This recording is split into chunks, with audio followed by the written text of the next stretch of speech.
একজন চোর ছিল যার পেশা ছিল শুধু চুরি করা। সে দিনের পর দিন মানুষকে কষ্ট দিত, ঘরে ঢুকে জিনিসপত্র চুরি করত, এমনকি মসজিদ থেকেও জিনিসপত্র চুরি করত। একদিন গভীর রাতে সে এক বুড়ো মানুষের ঘরে ঢুকে চুরি করতে। বুড়ো মানুষটি তখন তাহাজ্জুদের নামাজ পড়ছিলেন। চোরটি চুপচাপ দাঁড়িয়ে তার নামাজ দেখা শুরু করলেন। বুড়ো মানুষটির কান্না, আল্লাহর কাছে ক্ষমা প্রার্থনা আর বিনয় দেখে চোরটি অবাক হয়ে যায়।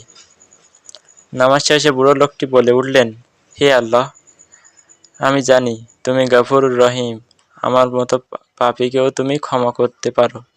আমি লজ্জিত, আমি দুনিয়ার কিছুই চাই না, শুধু চাই তুমি যেন আমাকে মাফ করে দাও। এ কথা শুনে চোরের হৃদয় কেঁপে ওঠে। সে ভাবে, এই মানুষটি আদৌ ইবাদত করে তবুও কাঁদছে, আর আমি দিনের পর দিন চুরি করি, নামাজ পর্যন্ত পড়ি না। সেই রাতে চোরের জীবন বদলে যায়। সে বুড়ো লোকটির সামনে এসে কাঁদতে কাঁদতে বলে, চাচা, আমি একজন চোর, আজ পর্যন্ত আমি আল্লাহ স্মরণ করিনি।